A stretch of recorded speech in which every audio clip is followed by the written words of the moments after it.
मिथुन राशि वालों, इस ब्रह्मांड में जब जब भी कोई बड़ी अघटित घटनाएं होती है या फिर इस पृथ्वी को कुछ बड़े उलटफेर होते हैं, तब तब निश्चित रूप से आकाश में ग्रहों की परिस्थितियों को हमने बदलते देखा है। एक बार फिर से यह पूरा ब्रह्मांड बहुत बड़ी हलचल बदलाव का साक्षी बनने जा रहा है।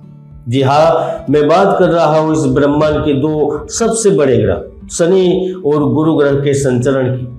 क्योंकि जहां एक और शनिदेव को न्याय प्रिय देवता और दंडाधिकारी के नाम से जाना जाता है, तो दूसरी ओर गुरु को करियर में तरक्की, कला में निखार, संतान सुख के उपयोगी, विवाह सुख और हर क्षेत्र में मनचाहे परिणाम देने के लिए जाना जाता है। इसीलिए इस ब्रह्मांड में गुरु और शनि ने एक साथ संचरण किया है, तो उन्होंने हानि, युद्ध, राजनीति पर गहरा असर प्रभाव छोड़ा है।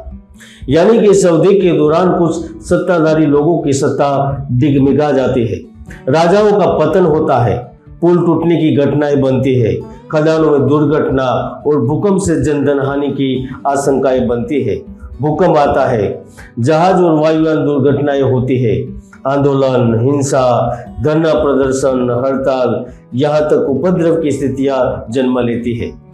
तो यह मिथुन राशि वालों की भी जमीन हिला देती है। मिथुन राशि वालों, जहां एक और शनि ग्रह अभी वक्री अवस्था में चल रहे हैं, तो 4 अक्टूबर से वह गुरु के नक्षत्र में प्रवेश किए थे, जो अगले 20 जनवरी 26 तक रहेंगे। तो गुरु ग्रह भी आपकी कुंडली में धन भाव में उच्च होकर बैठेंगे। ऐसे में आपकी कुंडली में कुछ भाव प्रभावित होंगे और यही स्थिति दिवाली के ठीक बाद और पहले कुछ बड़ा करने वाली है। तो आइए जानते हैं ये मिथुन राशि के लिए क्या करेंगी, किस तरह से करेंगी, क्योंकि कुछ बड़ा तो होने वाला है। वैदिक साधना जूनागढ़ आध्यात्मिक केंद्र में मैं प्रदीप मेहता आप सभी का हार्दिक स्वागत करता हूं।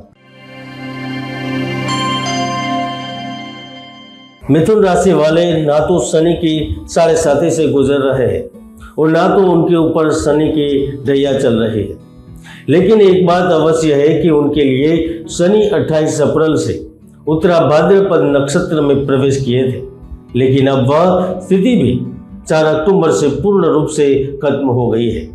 तो निश्चित ही सबसे पहले तो वह आपके जीवन में चल रहे कष्टों को समाप्त करेगा।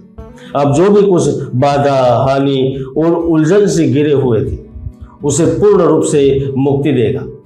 आपने देखा होगा, जब शनि 4 अप्रैल से गुरु के घर में रहकर आपके कर्म भाव में प्रवेश किए थे, तब से लेकर अब तक आपको कई सारे कष्टों से गुजरना पड़ रहा था।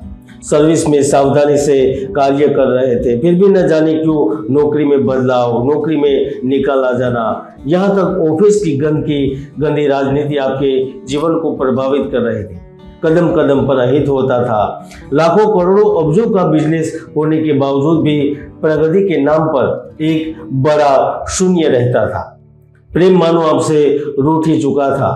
अब किस्मत के मारे मारे फिर रहे थे और ऐसा भी नहीं था कि आप मेहनत नहीं कर रहे थे, प्रयास भी नहीं कर रहे थे, लेकिन वह असफल रहती थी। लेकिन अब दिवाली से ठीक पहले अक्टूबर से गुरु ग्रह आपके द्वितीय भाव यानी कि धन भाव में संचरण करें, तो आपके लिए बहुत बहुत बहुत कुछ करेंगे। और क्यों करेंगे? क्योंकि वह आपके द्वितीय भाव में चंद्र के घर में उच्च हो रहे हैं और आपकी कुंडली में शनि कर्म में भाव में जाकर गुरु के नक्षत्र में प्रवेश किया है, तो उसका प्रभाव बुरा हो ही नहीं सकता। नौकरी, व्यापार, कार्य में प्रगति प्राप्त करेंगे। यह संचार, नेतृत्व और नेटवर्किंग कौशल को प्रबल करेगा। इसमें मीडिया, लेखन, पत्रकारिता और विपणन के क्षेत्रों में कार्यरत व्यक्ति एकदम से आसमानों पर पहुंचेंगे। जिनकी इच्छा नौकरी करते हुए स्वतंत्र बिजनेस करने की थी, मिथुन राशि के जातक व्यवसाय का आरंभ करेंगे। जो साझेदारी आपको बहुत पहले से लाभ दे रही थी, अब उसी साझेदारी को विस्तार करने के लिए अब प्रयत्नशील रहेंगे। आपको कठिन परिश्रम का फल प्राप्त होगा। दिवाली के ठीक बाद से ही आपकी आर्थिक स्थिति बदलने लगेगी। जो लोग आपको हल्के में लेते थे, वही लोग आपको अब गंभीरता से सुनने लगेंगे। बृहस्पति की पंचम दृष्टि आपको अंतर्राष्ट्रीय योजनाएं, मार्गदर्शन और उच्च शिक्षा के अवसर प्रदान करेगी। यह विदेश में करियर में तरक्की के खुले अवसर देगी। राजपत्रित अधिकारी जो पहले समय में प्रयास करने पर भी स्थानांतरित नहीं हो रहे थे, अब वही अधिकारी उच्च स्थान को प्राप्त करेंगे। विदेश में निवास, विदेश में काम और विदेश में आपका बिजनेस फलने फूलने लगेगा। स्वास्थ्य उत्तम रहेगा, शोक कष्ट से मुक्ति मिलेगी। कुछ ऐसे अधूरे कार्य हैं जिनको पूर्ण करने के लिए आप पिछले काफी समय से मशक्कत कर रहे थे, वह आधे कार्य आपके पूर्ण होंगे। गुरु जब द्वितीय भाव में है तो वह आपके अष्टम भाव को देखेंगे। अष्टम भाव परिवर्तन और आकस्मिक लाभ का है, तो वह आपको गुप्त लाभ, पितृ उपार्जित धन, शेयर मार्केट, एक करेंसी, यहाँ तक किसी राजकीय कार्यों में भी विजयश्री प्राप्त करवाएंगे। अगर आपको राज्य केंद्र के नियमों की अनदेखी के कारण प्रताड़ना झेलनी पड़ रही है या फिर आपकी ही कंपनी, आपके ही विभाग आपके खिलाफ जांच चला रहा है या चलाने की कोशिश कर रहा है, तो गुरु इस अवधि के दौरान इन चिंता से मुक्त करेंगे। शत्रु स्वतः ही दूर हो जाएगा और यह समय लगातार बदलने वाली परिस्थितियों के बीच में भी कुछ धारणाओं का खंडन करेगा और आपके थोड़े से प्रयास मात्र से ही आपके कार्य सिद्ध करेगा। कर्म भाव में शनि आपकी इच्छा शक्ति को कमजोर कर सकते हैं, आप पर क्रोध भी हावी हो सकता है। इसके साथ साथ आपको धातुओं से, कांच से संबंधित वस्तुओं से, खाद्य सामग्री से कुछ परेशानी भी उठानी पड़ सकती है। कुछ ठहराव आ सकता है और यह परम सत्य है, लेकिन अंत में तो भला आपका ही होगा। यानी कि आपकी परफॉर्मेंस भले ही थोड़ी कम हो जाए, लेकिन गुरु कर्म भाव में दृष्टि से विजेता बनाएंगे।